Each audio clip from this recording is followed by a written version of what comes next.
In what was a pretty physical game on both sides of the ball for the Oklahoma City Thunder and the Dallas Mavericks, OKC drops their first playoff game, especially with this young core. And then you see Oklahoma City lose their first game since early April. And now you have to ask yourself, how are they going to bounce back? Will they be able to bounce back? And are they going to be able to address some of the concerns that we saw in game two? Because we talked about keys for Dallas to win this series, or at least have a shot to win this series. And it almost feels like they heard all the noise and they took notes, because Dallas played a pretty good game last night. Thank you guys for tuning in to the Thunder Up podcast, where we're going to talk about all things Thunder. Today, we got to talk about this Dallas Mavericks and OKC Thunder game 2. Recap that a little bit. If you guys have not already, make sure you join the discussion. Jump down in the comments below and give me your thoughts on the game. But I think the first place that we got to start out with is Luka, because we talked about him being the X factor in this series for the Dallas Mavericks, and the X factor for the Oklahoma City Thunder being Lou Dort and how he would defend Luka. And Lou Dort was just not on his game last night. He had a hard time fighting through those screens like he did the first game. And it really just felt like Luka was overcoming everything that was given to him. Like, he fell on the floor, he hit his face. It looked at one point like he was grabbing his knee again. Like, you can definitely tell Luka is not 100% healthy. I don't even know if he's 75% healthy. But if that's what 75% of Luka looks like, if you're a Dallas Mavericks fan, you'll take that every single day. I think a lot of teams would take 75% Luka on their team. But no, so the Dallas Mavericks come in there, they win the game 119-110, and really controlled the game throughout most of the game. Really did not give up a lead for too long to the Oklahoma City Thunder. And a lot of it was just physicality. It really felt like the Dallas Mavericks were going to be more physical that game. And also, if you're Oklahoma City, the refs kind of swallowed their whistles, but it was kind of on both sides. There were calls the refs were not making in favor of the Mavericks, and calls that the refs were not making in favor of the Thunder.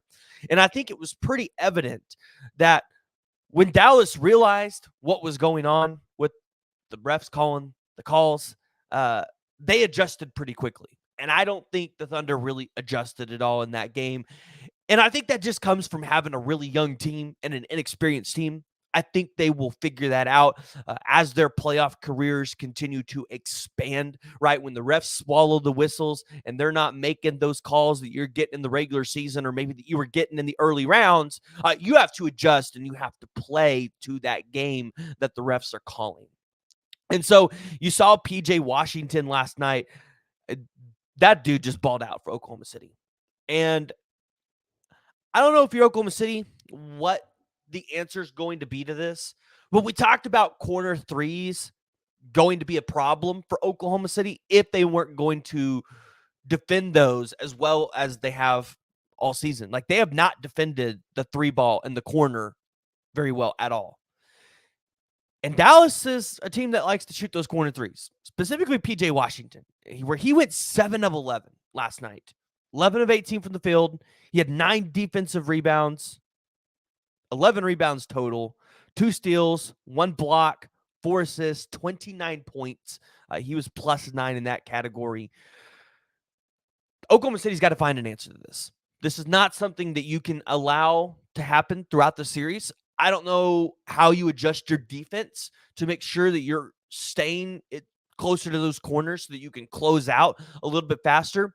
But I felt like last night, it felt like every play, Dallas kept like migrating to those corners and was just waiting for Oklahoma to,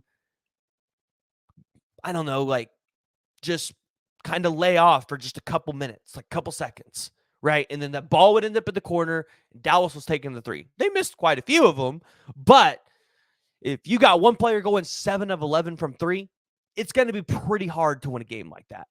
Luka Doncic, he had a pretty decent bounce back game, especially for understanding that he was hurt and still not 100%. 5 of 8 from 3, 11 of 21 from the field. He only had 2 free throws, so he didn't get to the line as much, but he had triple-double, I think. No, he didn't have a triple-double. He was close, though. 10 rebounds, 7 assists. And this was, again, going back to Lu Dort. Cason Wallace, I think, played pretty well on Lu Dort, or on Luka Doncic when he was out there. But Lu Dort, I don't know if the 2 fouls got into his head early, but it really felt like he would get a foul and then he would just come back out and play softer. And it kept feeling like that kept happening. Like, I get it, you don't want to get the fouls, but at the same time, you still have to play pretty aggressive. Again, it's about adjusting your game and figuring out, okay, what am I going to be given and what am I not going to be given against this guy? So the Oklahoma City Thunder, they lose their first game. Overall, I mean, Oklahoma City, like, they shot decent from the field. I mean, I think if you're any playoff team, you'll take 47%, but they shot 33.3 from the field. Chet Holmgren, he's got to be able to find his shot in these games. He can't do what he did last game. I mean, I do like how he continued to shoot. He didn't let the I'm not making shots get into his head, but Chet Holmgren's got to play a little better. You only turn the ball over 10 times, but you only let the Mavericks turn the ball over 10 times. You let them take care of the ball. And again, one of the keys that we talked about for Oklahoma City to be able to win this series is they have to be able to constantly get the Mavericks to turn the ball over so that Oklahoma City can get in those transition, because the Dallas Mavericks, they're not good at defending the transition. And let me pull up what they did. Yeah, you had the Dallas Mavericks turn the ball over 16 times the previous game. The rebounding battle, you only lost it by 3. Dallas had 44 rebounds. OKC had 41. Again, I think you've got to be able to figure out how are you going to be able to get some of those defensive boards. Dallas got way too many second chance opportunities with those offensive rebounds. So if you're the Oklahoma City Thunder, you're going to Dallas for the next 2 games. Series is tied 1-1. Like, you gave one up at home. You need to go steal one in Dallas. And it's not going to be an easy task. It's right down the road, but it's not going to be an easy task. It's going to be a quick turnaround on this game. This was an 8:30 tip-off on a Thursday night. You have to tip off at 2:30 on a Saturday. Really quick turnaround. Oklahoma City, you've got to be able to go in there, address, and I want to see what they're going to do on the road in a real environment. I don't really consider New Orleans a good playoff environment, hence why I think Oklahoma City played so well on the road there. Dallas is going to be a little bit more of a tougher challenge. I want to see how these players respond. So, guys, if you have not already, make sure you hit that like, you hit that subscribe button. Hey, and join the discussion. Jump down in the comments below and give me your guys' thoughts and opinions.